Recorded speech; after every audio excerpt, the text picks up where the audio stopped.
ವಿಧಾನಸಭಾ ಮೋದಿ ಅವರು ಪ್ರಧಾನಿಯಾಗಿ 3ನೇ ಬಾರಿಗೆ ಅಧಿಕಾರ ವಹಿಸಿಕೊಂಡ ಕ್ಷಣದಿಂದ ಅವರ ಎನ್ಡಿಎ ಸರ್ಕಾರದ ಆಡಳಿತದಲ್ಲಿ ನಡೀತಾ ಇರುವ ವ್ಯಾಪಕ ಗುಂಪು ಹತ್ಯೆ, ಲೂಟಿ ಮತ್ತು ವಿಧ್ವಂಸಕರ ಕೃತ್ಯವನ್ನ ಖಂಡಿಸಿ ರಾಷ್ಟ್ರವ್ಯಾಪಿ ಪ್ರತಿಭಟನೆ ಹಮ್ಮಿಕೊಳ್ಳಲಾಗಿದೆ.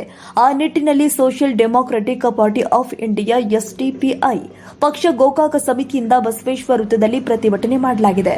ಸಂಘ ಪರಿವಾರ ಮತ್ತು ಸ್ವತಃ ಮೋದಿ ಅವರೇ ಹಬ್ಬುತ್ತಿರುವ ದ್ವೇಷದ ಕಾರಣಕ್ಕೆ ನಡೀತಾ ಇರುವ ಅನಾಗರಿಕ ಕೃತ್ಯಗಳು ಎಂದಿರುವ ಎಸ್ಡಿಪಿಐ ಮೋದಿ ಸರ್ಕಾರ ತನ್ನ ದ್ವೇಷ ಬಿತ್ತುವ ಚಟಕ್ಕೆ ಅಯೋಧ್ಯೆ ಸೇರಿ ದೇಶದಲ್ಲಿ 63 ಸ್ಥಾನವನ್ನ ಮೊನ್ನೆಯ ಚುನಾವಣೆಯಲ್ಲಿ ಕಳೆದುಕೊಂಡು ಈಗ ಅವರಿವರ ಸಹಾಯದಿಂದ ಅಧಿಕಾರ ಉಳಿಸಿಕೊಂಡಿದೆ. ಬಿಜೆಪಿ ಇದೇ ರೀತಿ ತನ್ನ ದ್ವೇಷ ನೀತಿಯನ್ನು ಮುಂದುವರೆಸಿದರೆ ಮುಂದಿನ ದಿನದಲ್ಲಿ ಜನರು ಆ ಪಕ್ಷವನ್ನ ಸಂಪೂರ್ಣವಾಗಿ ಕಿತ್ತು ಬೀಸಾಡ್ತಾರೆ.